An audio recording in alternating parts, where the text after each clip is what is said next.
All right, so what's up, y'all? All right, I want to talk about this situation going on with Miss Richardson, and why individuals always find themselves down the road of explanation and apology when they try to mix two worlds. People, one of the biggest issues that I have with when I speak is that I am stepping on toes of another world's morals. I think that I talk about things that are sufficient. I just spoke about this earlier. I don't have 20,000 followers, and I never will. If you want an example of this, I remember when KRS-One, one of the biggest conscious rappers the game has ever seen, when he did Step Into Your World. Well, the Step Into Your World was the remix that Sean Puffy Combs did. And when he did the song, Sean Combs stepped to him and told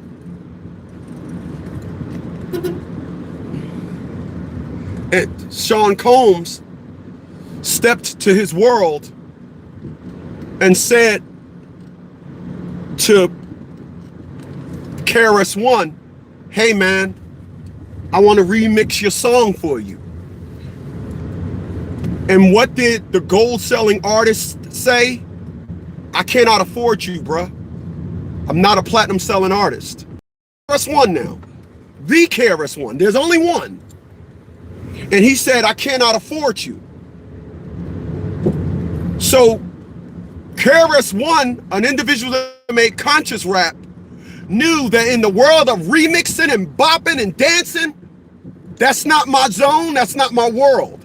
And if you come to me in my world wanting to promote my conscious rap, I'm here to tell you, I cannot afford you, bruh. I need y'all to follow me. I'm always amazed at how a pastor can get up there in front of hundreds of people and claim, I used to fuck multiple women. Go ahead, pastor, speak on it. I used to sell drugs. Go on, speak on it. And now he got all these followers. But there's a pastor that was legit from day one and never did that. And his story isn't as intriguing.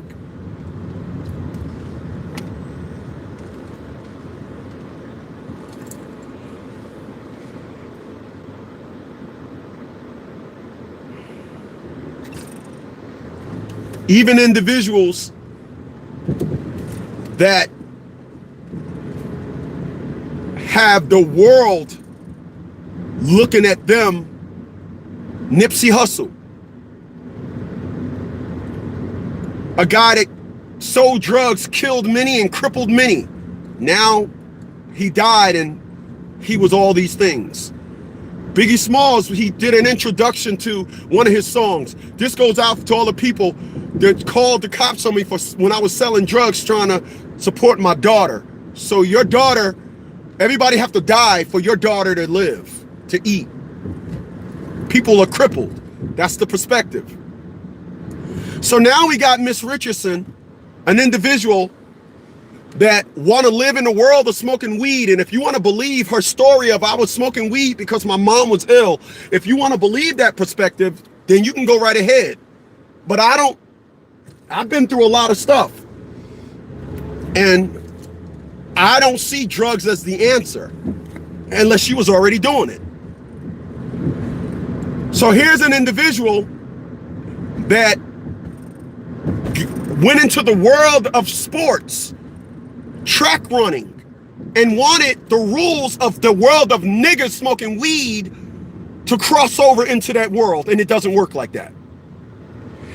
The one thing that I disagree with more than anything, and you guys will have a lot of issues. You guys, if you listen to me, you'll get it after a while. Some just don't get it. is when individuals try to mix worlds, you got to understand there's always going to be a dominant narrative. And I realize when you try to mix up the two worlds, the lower is always going to want to explain. As a matter of fact, here's the amazing thing about individuals that smoke weed and individuals that defend them. When you decide, okay, look what happened to the black community when we moved up and allowed to speak for us more than our civil rights leaders. Look what happened. We used to just listen to rap music. We used to just listen to hip hop music. Now we gotta live by it. And if you don't live by hip hop music, if you don't live by rap music, you're gonna be deemed corny, a sellout, a Uncle Tom, a hucklebuck. Whenever you allow unstabilization and allow that to now lead you, order will be in exile, and now that will become the dominant mentality. It's the dominant mentality. Look at the black community. We have allowed hip hop to be our dominant form of communication. Our women, if she got a big ass, fuck it up, fuck it up, fuck it up, fuck it up, twerking, that is now the dominant characteristic of our community. You got individuals with 50 million tattoos. They say it means nothing, knowing damn well you got an audience for niggas. That's a niggas audience. For whatever reason you want to come up with. The world of blue collar says, can you cover up those tattoos? But when you get your ass out in the street and you want to bouncing, baby, it's okay. We need to help individuals understand you cannot mix up the two worlds and expect everybody to understand your dumbass narrative. I was just smoking weed because my mother died. The world of sports is not trying to hear that where it's illegal. Will you, if that's the case, if you're mourning over the loss of your mom, you should have bowed out of it. You bowed out. Listen, I can't do this because my mom died. As opposed to saying, I'm still staying here, but I'm gonna invite this narrative that they don't allow. It's allowed everywhere else. Yup, it's legal here. It's legal there. It's legal there. But the world of the arena in which you are gaining success and popularity, it's not allowed. It's not allowed. It's not allowed. It is so amazing to constantly hear people put their narrative on something and now expect it to be the law.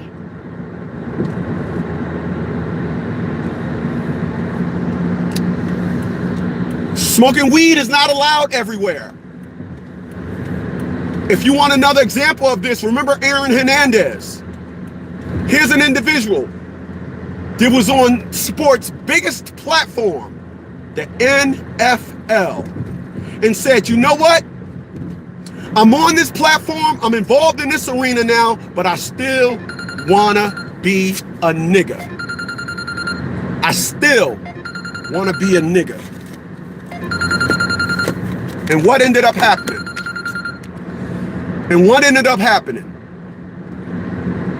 His nigga ways ultimately, fuck you doing? Mugs kill me when they do that. I'm ready to pop off in the partner. Then they zip around you. Oh, he wanna, yeah, I'll snatch you out your damn car. Don't roll up on me like you driving this car. Where was I? Aaron Hernandez, an individual that was on sports' biggest platform, said, you know what? I want to mix the two worlds. The NFL ain't trying to go over to the nigger world. The world of track ain't trying to go over to the hip hop world. That Fortune 500 company ain't having a tattoo. Everybody gets sleeve day. All right? The world of lesser is always trying to get the upper world to understand and conform to what they want to do. It doesn't work like that. I've seen it. I've seen it.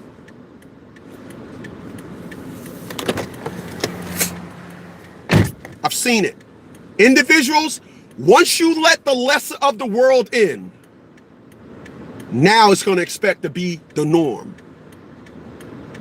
Aaron Hernandez was on the biggest platform, the biggest sports platform we have here in America, the National Football League. And he said, no, the lesser of the worlds is calling me. I want to still be a nigga. I like the fame that the good world is giving me, but I got to keep it real with the niggas. And look what happened to him. All the NFL did unknowingly, was help this man in his corrupt thought process do what he do and gain more followers in that negative world. Rest in hell, nigga. Rest in hell. I don't expect, listen,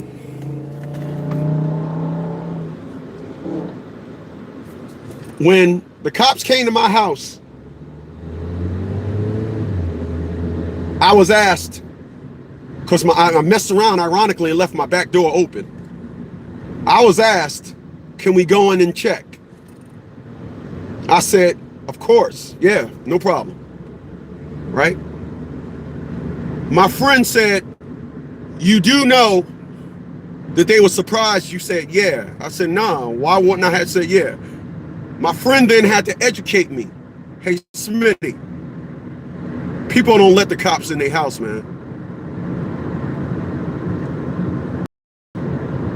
That's not the world I live in. I don't have a pot roasting plant.